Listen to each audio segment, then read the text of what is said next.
This episode of RealAg Radio is brought to you by Ag Expert. Go from field to farm with Canada's most trusted, most secure farm management software. Ag Expert keeps you on top of it all, no matter where you are. Get started for free at agexpert.ca. It's time for RealAg Radio on Rural Radio Channel 147 on Sirius XM.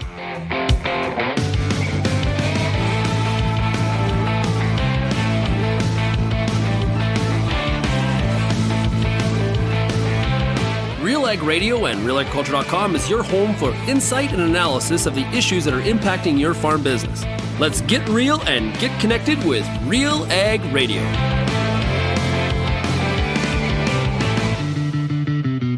Welcome to RealAg Radio here on Rural Radio 147, Sirius XM. Shaun Haney, your host here on this Friday edition of the show. We've got a really fun show here today. With, of course, a RealAg Issues Panel. Kelvin, Heppner, Lyndsey Smith of RealAgriculture. We're going to break down all the big issues of the week. One of the big issues of the week is the fact that it's the 20-year anniversary of the BSE crisis in Canada. So we're also going to hear from Nathan Phinney. He is the president of the Canadian Cattle Association. He'll be with us here in a little bit. And then we'll get the panel's reaction to the 20-year anniversary and then discuss all of the big issues that happened this week, including the Black Sea grain deal and a whole lot more. If you have any feedback on today's show, send me an email, shaney@realagriculture.com. Or, of course, you can call that RealAg feedback line, 855-776-6147. Okay, let's take a break.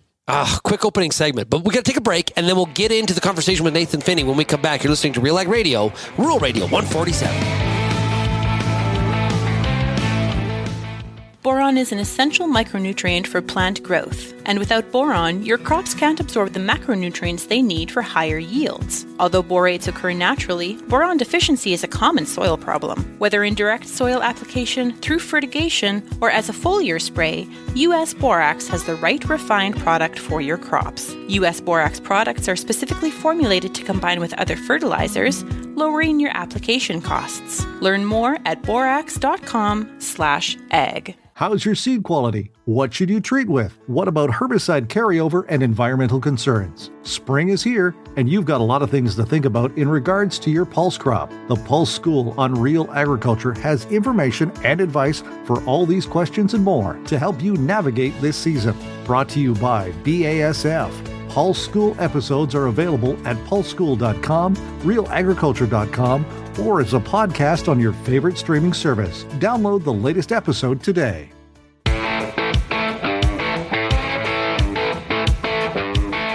Welcome back to RealAg Radio here on Rural Radio 147, Sirius XM. Here to reflect on the 20 years since the beginning of the BSE crisis here in Canada. It is Nathan Phinney. He is president of the Canadian Cattle Association. Nathan, great to chat with you. Hey, Shaun, great to chat with you. Yeah, we've been reflecting kind of all week here on the 20-year anniversary. And, usually we celebrate anniversaries. This is one where I don't know how to describe it. What are we doing around 20 years? Are we just reflecting? That's one of those events that it's not to be celebrated, but it's one that's not going to be forgotten. That's for sure. Even 20 years later, anybody that was involved in the industry can remember that morning that we woke up and heard the news and what it did to our industry very, very rapidly. Yeah, no kidding. So talk about from your operations standpoint, how did it impact you? Yeah, I remember I was actually just getting done university and came home, and we had a lot of finished cattle at that time ready to go. And prior to the news, we were rubbing our hands together as prices were fairly strong at that time. And there was a lot of optimism in what was going on in the direction of the market. And, it was a crippling blow as it was for most producers. I know there was a hard call. We had to lay some people off from the operation and, make some adjustments during that time. But, as you said at the start, it's an anniversary, but it's not one to be celebrated, that's for sure. No. As you fast forward to today, what do you think are some of the outcomes that we live with today because of the fact that we went through this crisis? Well, I mean, we've done a pretty good job, Canada has of surveillance. We put in some precaution and implemented the BSE precaution and to prevent it spread to public health. And we included make it a federally reported disease. In Canada as a total, we've had 19 cases of BSE in cattle born in Canada. But when you think of that, none of those animals, the cohorts, they've tested positive to date. There's none of it entered the human body or human food supply or animal feed chain. But in doing all of these things that caused us to do that because of the situation, we look back in December 2021, we had an atypical case that was found and reported very timely.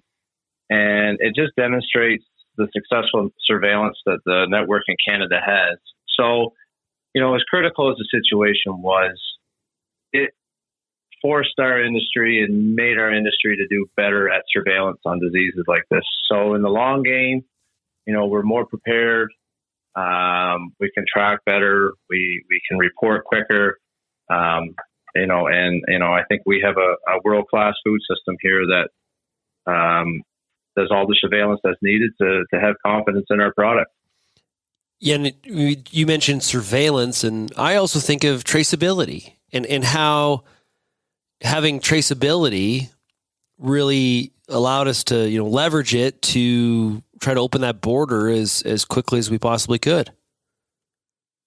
Yeah, and I mean, traceability is still hot on the topic here, as we speak, and continuing to work towards improving that and working on that. And that's the reason why traceability was founded in the first place, was for biosecurity reasons.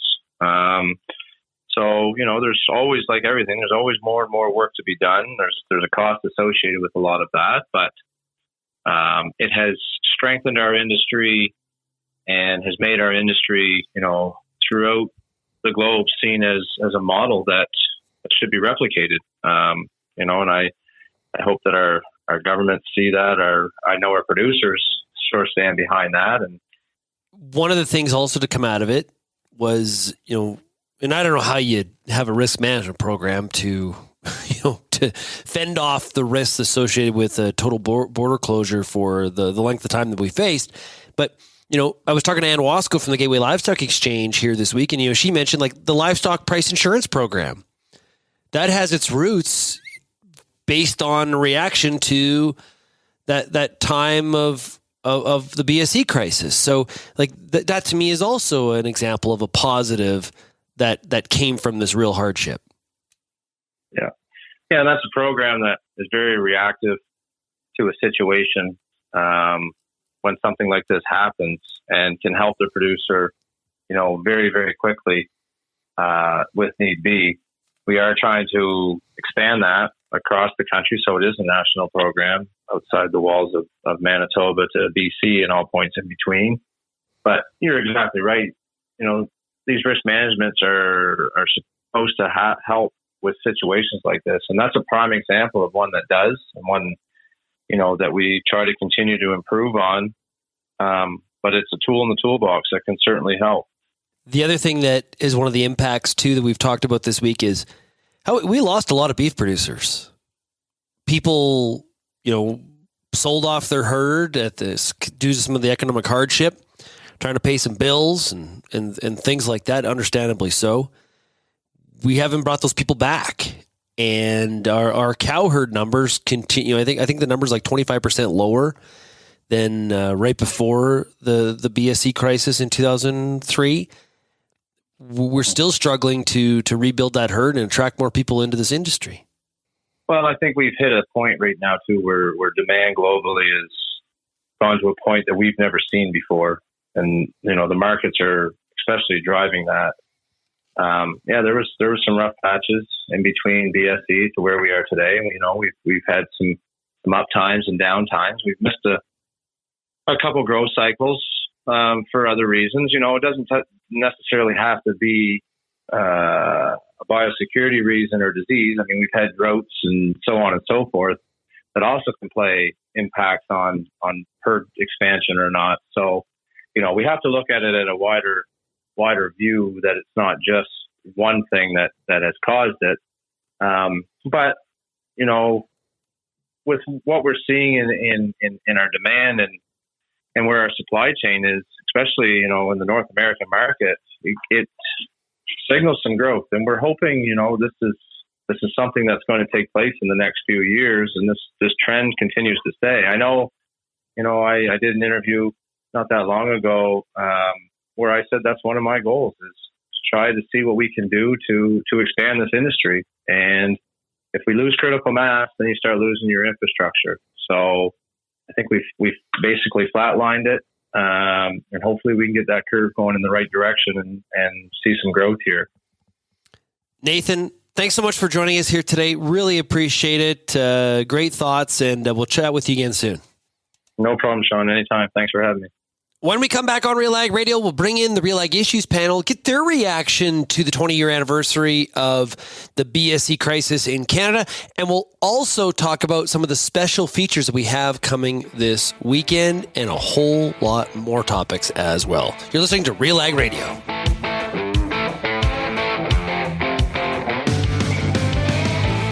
Infuse some energy into your next corporate event, customer meeting, or conference with RealAg Radio, Canada's national agriculture radio show. Create a unique experience at your next event with host Shaun Haney, broadcasting RealAg Radio live on Sirius XM, featuring exciting guests, captivating interviews, and the latest news from the agriculture community. Contact advertising at realagriculture.com or call 587-787-1795 to book your on location with RealAg Radio today. As you head out into the field this season, the Corn School's got you covered. Everything from tillage discussions, weed control info, field trial results, yield strategies, and more. The Corn School on RealAgriculture.com has the information and advice you need to help you succeed. Brought to you by Pride Seeds and BASF. Corn School episodes are available at cornschool.com, from RealAgriculture.com, or as a podcast from your favorite streaming service. Download the latest episode today. Did you know that Pioneer now has a full lineup of Enlist E3 soybeans? Take a look at Pioneer brand Enlist E3 soybeans for the highest yield potential and for the best agronomic package and herbicide trait options. From the lab to the field, Pioneer brand Enlist E3 soybeans are the best in beans, period. Ask your local Pioneer representative about Enlist E3 beans.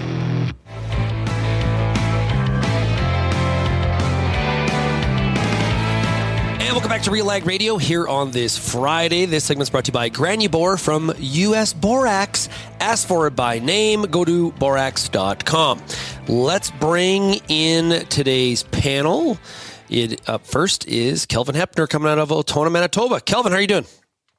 Doing well here, Shaun. The sun is shining and things are drying up after a couple days of precipitation that put a break on seeding and planting in this part of the world.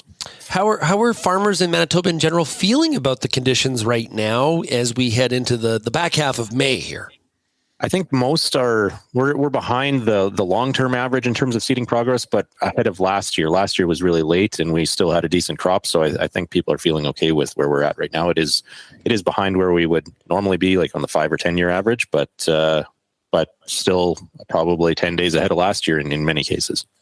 Okay. Also joining us is Lyndsey Smith coming out of the nation's capital. It is Ottawa, Ontario, Canada. Lyndsey, how are you? You know what? So great. Oh, wow. Just why? Incredible. Because I'm off next week and and I'm looking very forward to it. So I don't take a week off very often. People know this of our team. We love what we do. But I actually feel like I'm in a good spot. Like, I got a lot done today. I'm going to enjoy the long weekend.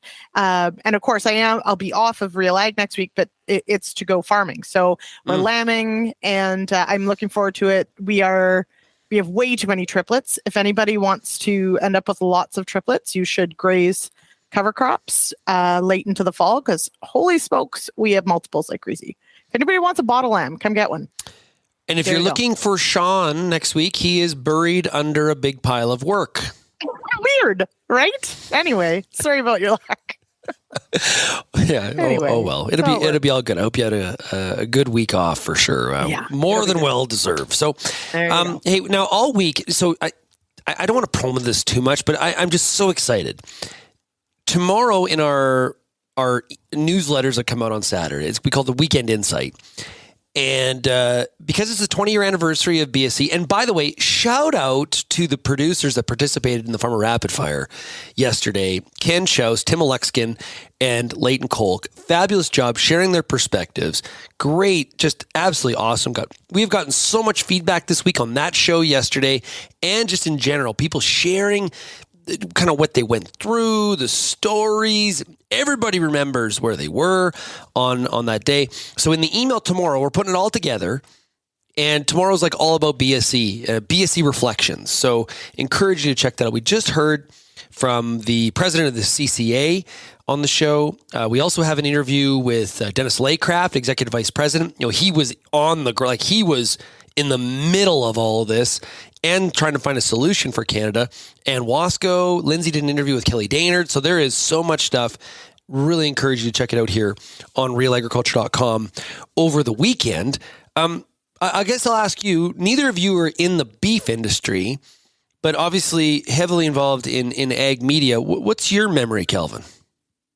Well, I would have been in grade 10, and I started working at the radio station that summer, so it was a month or two after. So I remember hearing the coverage and definitely paying attention to it over the noon hour farm show that we always listened to growing up. And then I started working at the radio station that summer, and so we got a kind of a firsthand view of some of the coverage. And of course, for years after, it was always, when's the border going to open? When's it going to open to this category of cattle and that type of thing?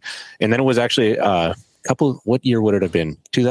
One summer I worked as a summer student at the radio station, and I actually got to cover the first and be on the scene for the first shipment of live cattle, I think from Canada, maybe it was just from Manitoba, into the U.S. We went to the border crossing, and I wanted to go on the U.S. side to get footage, pictures and video of those trucks crossing with cattle, and actually got turned around at the border. It was, I guess, a bit of a sensitive issue. And so this was at Dunseith, south of Boissevain in southwest Manitoba, where these trucks were crossing. And so we actually staged a photo op on the Canadian side with the trucks.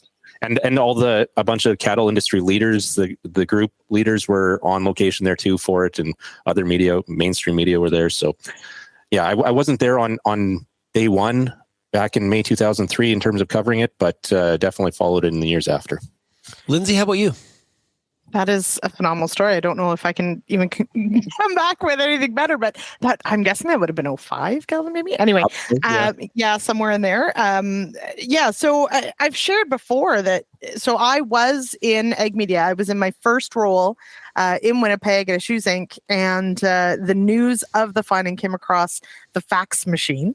Yes, the fax machine. And I picked it up. I was the one who picked it up, and I read it, and I can remember my stomach sinking. And while I sort of had, again, very young, we had cattle growing up, but we weren't a big part of the cattle industry or anything like that. But I just knew the significance, but didn't know, right? I knew it was significant, but I could have never dreamed it would be as huge as it was. But the first thing I did is I picked up the phone and I called Glenn Friesen, who was at the time the Manitoba forage specialist, and I told him, and there was silence and then the quietest "oh no" I think I've ever heard. And that's when I really knew. I was like, this is as bad as I thought. So, similar to Kelvin, in the months and then years that followed, of course, it was, regardless of sort of what you were doing, it sort of dominated so many things. I can remember, in those first couple winters, after every extension sort of discussion was about, like, how cheap can you feed a beef cow over the winter? Like, how much straw is too much straw? And like, it was absolute, bare bones, like, how can we survive this? And it definitely left a lasting impact on me. And I have to say on this topic, a huge thank you to, yes, the ranchers that have weighed in this week, and everyone else who has been sharing with us on social media. All their stories of how much it impacted whether or not people continued in the beef industry, if they followed in their parents' footsteps or not, if they changed, livestock entirely. There's just been so many amazing stories and for such a hard time for so many. So I really appreciate it. It's been fascinating. Yeah. And, sneak peek here, the interview with Dennis Laycraft from CCA, he talks about the fact they got 48 hours notice. Okay. Mm-hmm. And that 48 hours prior to the press conference they had to do on that morning of the 20th, and talks about the work and the research that they did leading in those first early moments when nobody knew, and what they were going through behind the scenes, and how there was collaboration, the initial conversation with NCBA, with USDA. Like it's a behind the scenes look at what was going on and some of the path forward. He also talks about some of the positives. Like of course, there's lots of negatives, but talks about the positives coming out of like domestic kill capacity. That's one of the things that really went higher as we got to the end. When that border finally did reopen to the U.S., we had built up some domestic kill capacity. So that's a benefit. We still live with some of that capacity today.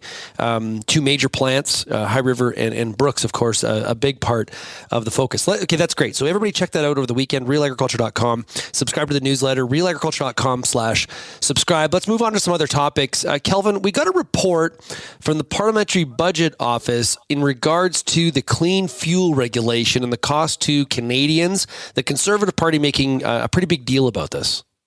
Yeah, that's right. The Parliamentary Budget Officer released a report yesterday analyzing the economic cost or the distributional analysis across the country to different households in terms of what this clean fuel regulation is going to cost. So it's 17 cents increase per liter of gasoline and diesel is what the federal government has actually estimated what it's going to cost. And now the Conservatives have been calling this a second carbon tax on top of the actual price on pollution or carbon tax. So overall, the average that the PBO came up with is that this is going to cost $495 per year for an average Canadian household. There's, of course, a wide range depending on where you are in the country and how much fuel you buy. Drive and fuel, exactly, all those types of things. But there are certainly some criticisms and caveats around this report too, because it does assume that there's no impact from climate change in terms of increased costs on Canadians' lives, and that's something that the Liberal Party and of course environmental activists would argue that is not something that a scenario that we're working with right now. So, and of course, this is also the policy. Not only in Canada, in the U.S. as well, governments are moving in this direction, and this is what's driving all the investment and creation of new demand for crops like canola and soybeans in renewable diesel, and the construction of 6 million tons of new processing capacity in Saskatchewan in the next year or two is supposed to come on stream. Sustainable aviation fuel, don't forget that one. Yeah, and all of this investment, it's a 50% increase in demand for canola that is driving this policy. So it's just been interesting that the Conservatives are calling this a second carbon tax, but nobody's mentioned the investment and increased demand. And of course, it's mainly farmers. It's not nearly all Canadians that benefit from that increased demand. Yeah, Lyndsey, we focus a lot on the similarities between Canada and the U.S. I think one of the starkest differences that I experienced just today, actually, quite frankly, I was on AgriTalk this morning, okay, and when we talk about biofuels on AgriTalk, it is very pro biofuel. It's all about how this builds demand for corn and beans and how this all fits in the RFS and all that. That attitude or that frame or that lens that the farmer in the Midwest has towards biofuels, for example, the Western Canadian farmer hasn't sort of looking at it with the same perspective. It is one of the big differences.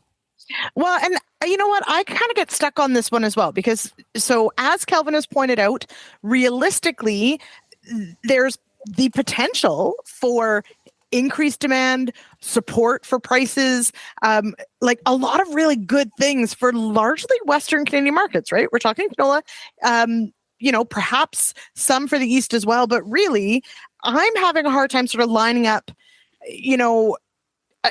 being anti-clean fuel regulation when ultimately it could really benefit me in my backyard, let's say, if I'm a Western Canadian farmer. So, and yes, Shaun, excellent point is the difference, up until now that the U.S. has used a lot of its ethanol and it's been for its domestic market and those sorts of things. And perhaps as Canadians, we don't think that way. I don't know. Maybe it's that we're just not used to this idea of having lower or having more of our crops in our fuel tank kind of thing. But I also kind of struggle with where it doesn't add up entirely. And I'm not saying the clean fuel regulation is perfect by any means, but it seems to be that there are people who aren't agreeing with it that actually may benefit as far as the market is concerned. They will be the people that will fill it. So that one's, at the same time, I know that there are certainly people that just don't really agree with government sort of quote unquote interfering anyway. So perhaps that's where this falls. But realistically, one of the things I want to put in here, and this is sort of the unanswerable question maybe, is that I totally understand we have the Bloc, we have the NDP, we have the Liberals all saying they support this, that we have to do this because there are costs to climate change and we have to be trying to mitigate this. I also sort of look at it, okay, but what is the benefit? Like at some point, do costs of other things drop because we've mitigated emissions and therefore should have a better, more calm climate? Do you know what I mean? That is the argument. That's what the Liberals and many people are saying. This PBO report, there's been other ones when the PBO analyzed the cost of the economic impact of the carbon tax too. That was a criticism too, that status quo isn't an option in terms of climate scenario. And that comes down to then where people stand on climate change and how quickly things are changing and what the impact's going to be. So I don't know. Yeah, good question. What's interesting, we were just talking about BSC and, Dennis Slaycraft mentioning that, domestic kill capacity was one of the things that came out of that because there wasn't a border to ship live animals across anymore. We had to slaughter them at home. You think about canola, one of the biggest benefits that people have talked about, the fact of something like the CFR and the growth of renewable diesel and sustainable aviation fuel in the U.S. is if we crush more of the canola at home, it gets us out of being susceptible to non-tariff trade barriers or shutting down trade like from China, right? And we just went through a period where we couldn't do that. And so this is kind of the countermeasure to that in terms of being exposed to Chinese decision-making, which, has also gathered up a lot of oxygen in the past two weeks as we sent the Chinese diplomat back to China. So that dot hasn't been connected yet either. I don't think this renewable diesel is going away. Look at the millions and millions and millions. Sort of sound like the Rock here all of a sudden. But along those lines, though, the plants in Saskatchewan might still get built if Canada doesn't have this policy, just because of how large the demand is going to be from states implementing these policies. And maybe some people think that's the better way to go. Yeah, potentially. Right? Like that may be the argument. Okay, let's take a break. When we come back on RealAg Radio, we got comments from Tiff Macklem about what the future is for interest rates and also mortgage payments. They're about to go a little bit higher for Canadians. What does that mean for the consumer? You're listening to RealAg Radio, Rural Radio 147. And of course, we're on Sirius XM.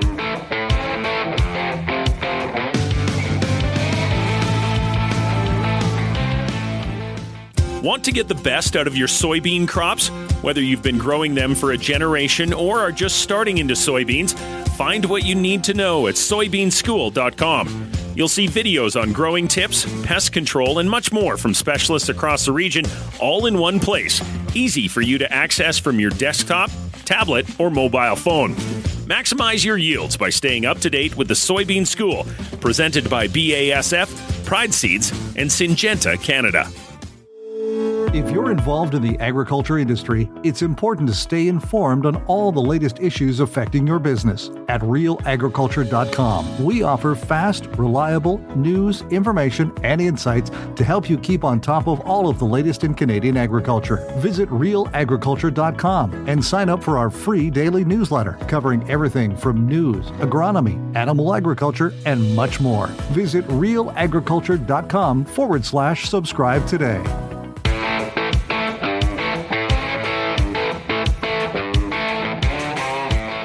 Hey, Lyndsey. Yes. Remember that show? You can't say that on television. I feel like. Hey, Lyndsey. Yes, Shaun. Yeah. I do feel like that. I feel like we're in the middle of that right now. Hey, Lyndsey, do you want to simplify your sulfur solution on your farm? Who doesn't? Well, exactly. You need to get Biosol Premium Plus from GFL Ag, the unique combination of compost and elemental sulfur that provides a cost-efficient, logistically friendly, agronomically sound, long-term, and environmentally friendly sulfur solution to your farm. Learn more by going to gflagra.com. That's gflagri.com.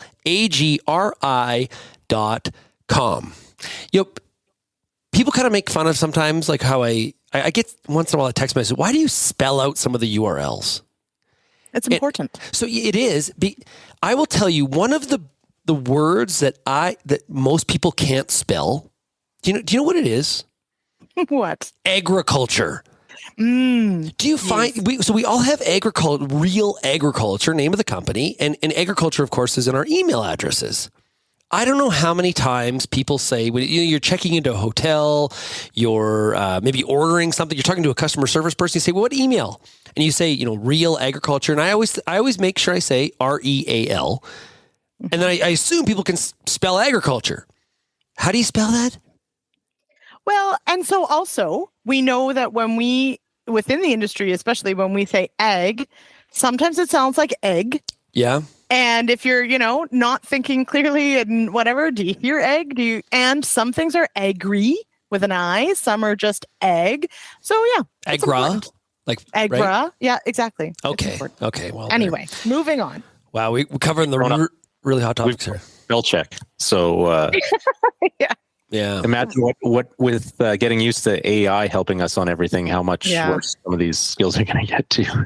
Well, can we explain to AI that it's egg and not egg? Because that would be super helpful. Yeah, That'd be a good starting point. Yeah, exactly. It's like when you watch some shows on Netflix that are like Irish based. When they say ma'am, it sounds like they're saying mum. Right. Yeah, similar thing. Okay, let's get to it. Kelvin, what did Tiff Macklem say this week, and what does that mean potentially for interest rates going forward?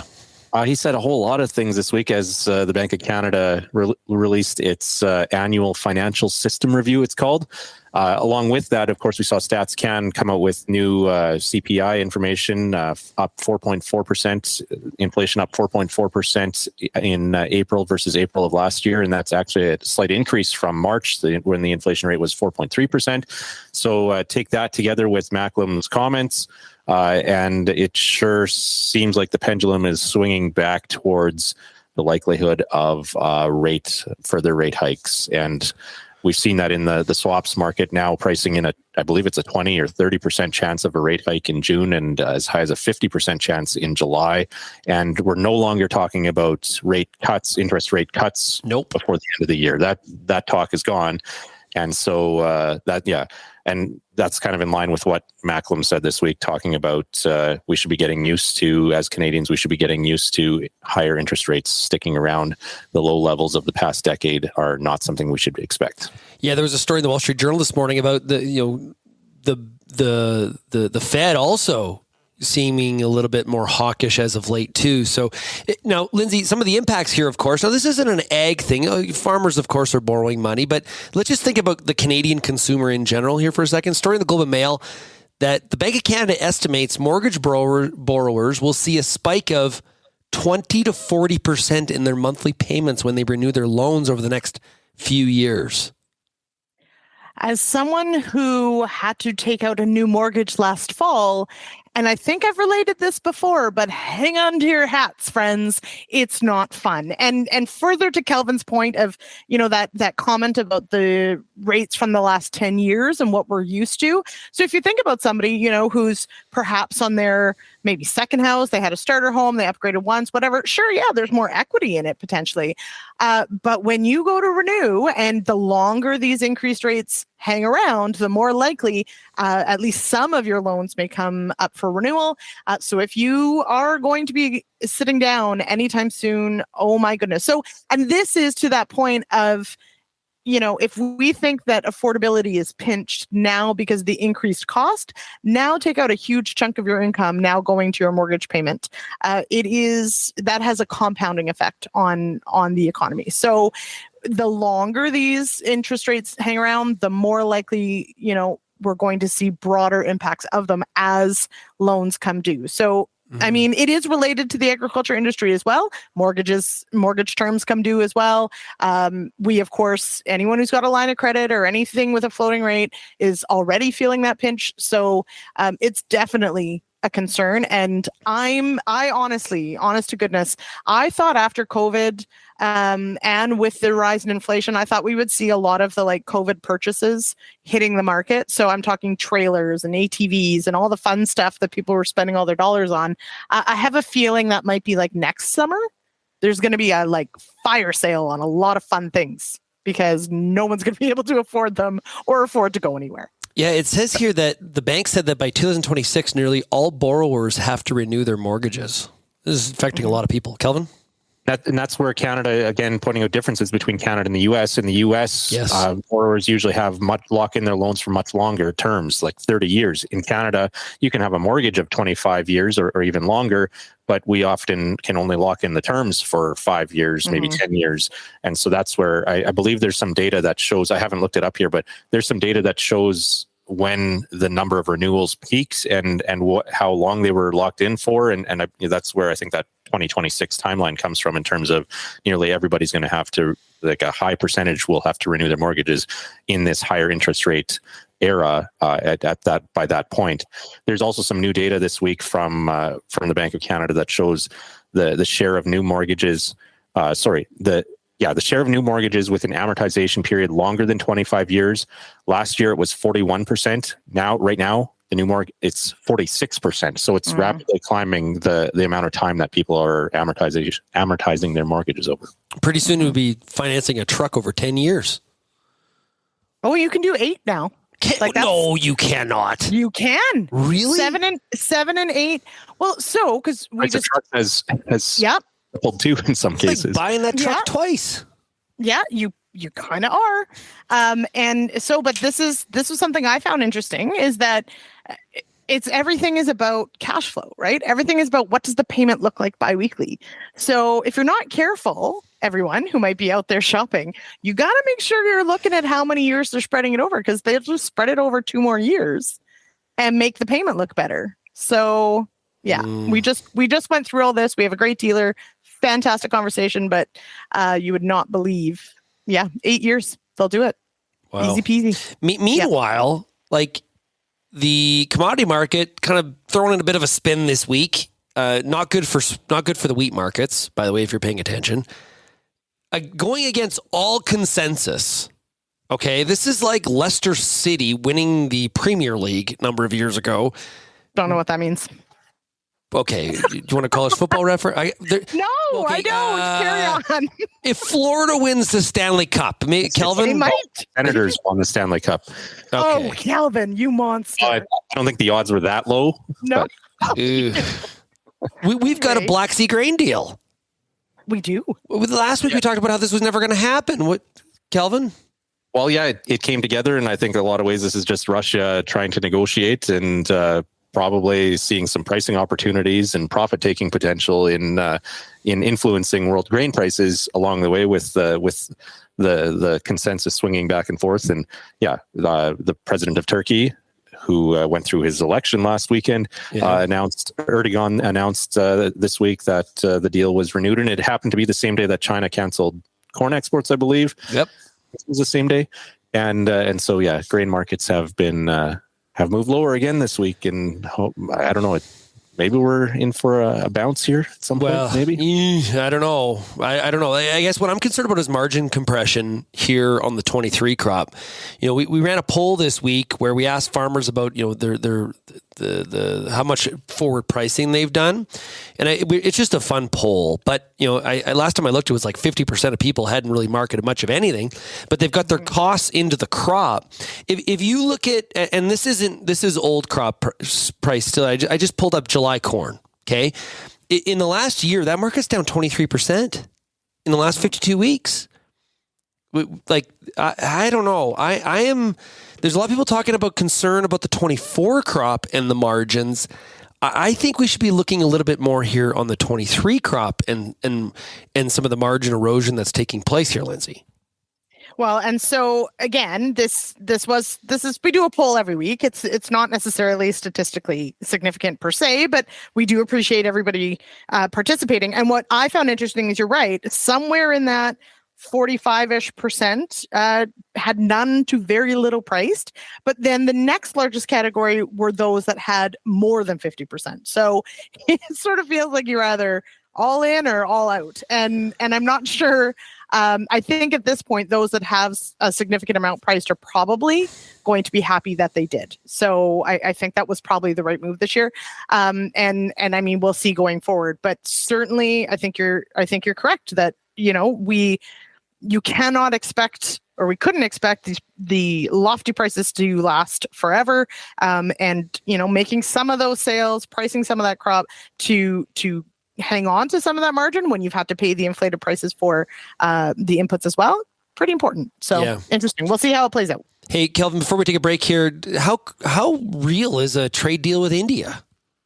Well, there's definitely been a ramp up in talks about a Canada-India trade deal. We do know that Ag Minister Marie-Claude Bibeau is headed to India next month, and she is trying to get a bilateral with India's Ag Minister. There's been a lot of talk about ramping up a deal a lot of talk ramping up about a deal, and it's an early progress trade agreement is what they're talking about, not a comprehensive free trade deal by any means. This would just be some real high level stuff, but I think there's political reasons both in Canada and in India.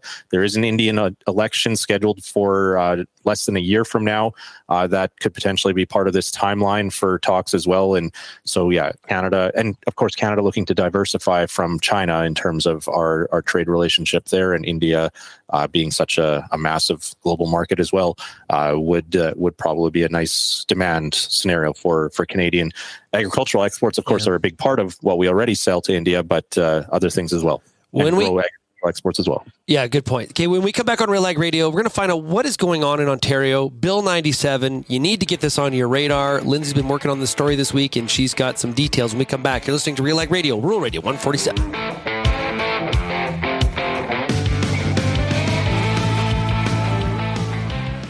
Whether you're seeding, harvesting, or anything in between, the Wheat School on RealAgriculture.com has you covered. Timely agronomic information from industry experts available online anytime. Give your wheat crop a good start and a great finish with the Wheat School on RealAgriculture.com. Brought to you by C&M Seeds, Syngenta Canada, and the Alberta Wheat and Barley Commission.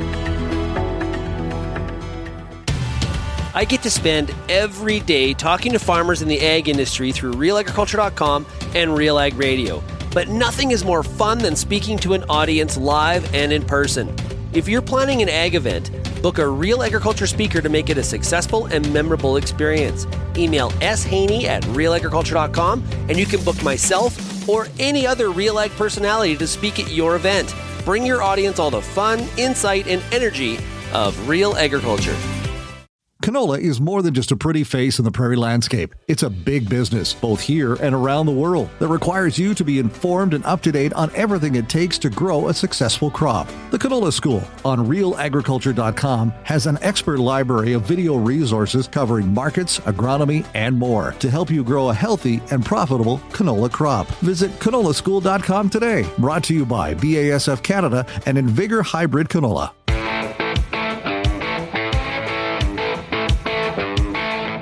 Welcome back to RealAg Radio here on this Friday. Hey, Kelvin, have you ever Do you ever go to air shows? I have been to some, yes. What's the best part about a Canadian air show? It's been a long time since I've been at one, but when the fighter jets fly by, it's always my favorite part, or the snowbirds. Oh, good point. The snowbirds are pretty cool. I really love them. Actually, one of my friends, his uncle used to be the captain of the snowbirds. So there was a couple summers there. We followed them around all over the place. It was a great time.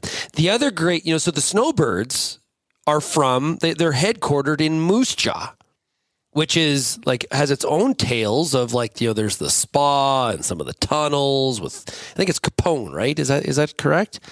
Mm-hmm. That's legend, yeah. That's the legend. Well, the other thing that's happening in Moose Jaw, Kelvin, is the 110th AGM and convention of the Saskatchewan Stock Growers Association on June 4th through the 6th. Look at that. Registration is now open. Visit skstockgrowers.com for more information and to register. You can get maybe the snowbirds, the spa, and the AGM all in one week. I don't know if I actually don't. I shouldn't promise that. I don't actually know if the snowbirds are going to be at the AGM of the stock growers. I don't know if they prioritize that. Can I just point out though, people that live in Moose Jaw, do you know what they're called? Moose Javians, is that right? Yeah, Moose Javians. Javians? I don't know how to pronounce it. it. It is my favorite. Yeah, it is my favorite name for people from. So if you're from Moose Jaw, you're a Moose Javian. Really? I didn't know that. Really? Yeah. That makes sense, though. Canadiana, 100%. Here you go. Canadian. I just remember Moose Jaw from Moose Jaw, Saskatchewan, Slapshot. Yeah. Right when they're doing the fashion show? Absolutely. Oh, yeah. I can give some other quotes from that scene, but Let's can't. stick with that one. Yeah, good call. Okay, Lyndsey, what exactly is going on here? Boy, it just seems right now there's a lot of just battles between rural Ontario and the provincial Conservatives. What is going on now?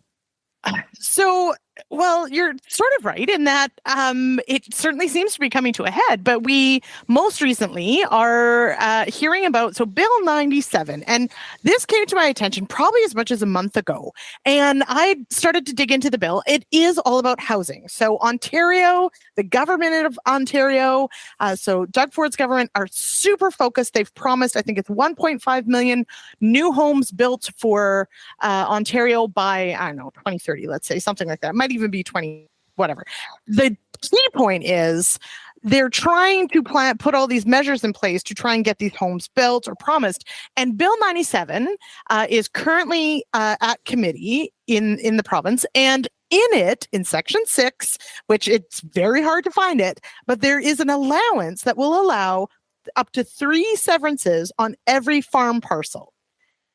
And there's added leverage, or I suppose less oversight on the side of ministerial zoning orders, where they can actually rezone land, especially that adjacent to hubs, so towns, without having to go through things like an agriculture land assessment and other things that currently are in place to protect farmland, especially class 1, 2, and 3 farmland from development.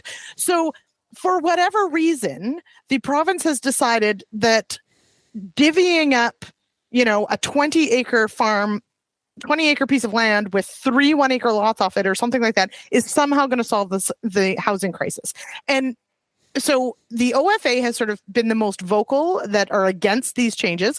They're certainly in support of more housing for Ontario, but recognizing that this isn't the smartest way to get more houses built in Ontario. And so we did see just yesterday a group of, I think, about 14 different producer groups in the province joining voices and saying, look, these changes within Section 6 really should not be there. We don't want these added severances because of not just the extra pressure it will put on the road systems, on our rural communities, but one of the key points, and Peggy Breckfeld, who was on the show on Wednesday, really spells it out, that we have, and a lot of this comes from the water safety and water quality issues that came out of the Walkerton crisis, we have minimum distance requirements. So when you're siting barns, lagoons, things with manure, you have to be a minimum of certain distances from houses, wells, waterways, etc.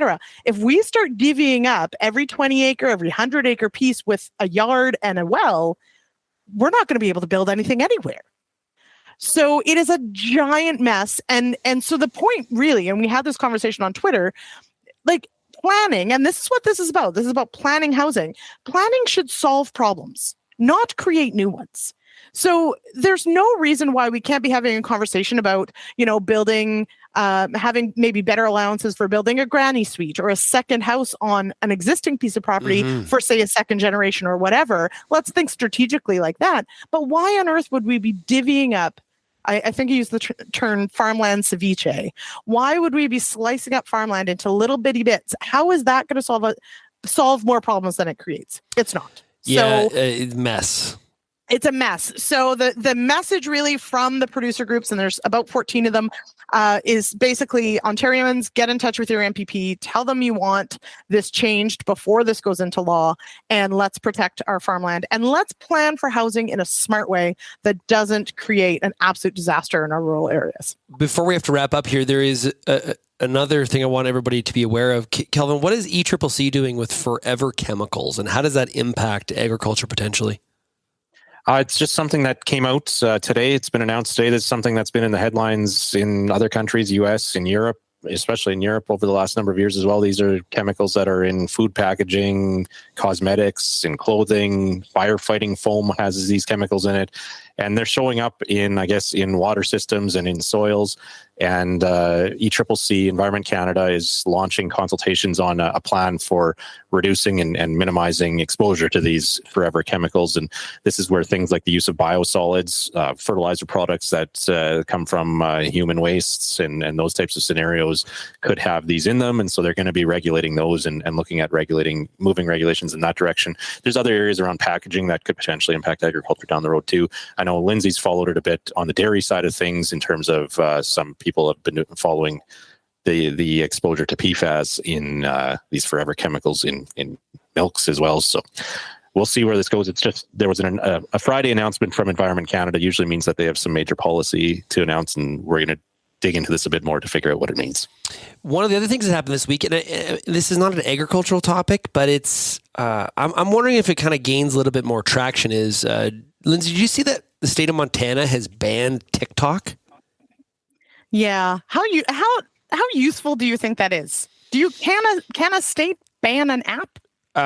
Well, sure. I think so. I think this is getting a lot of attention in the U.S. I think the states' rights, this is more of a path that you would see in the U.S.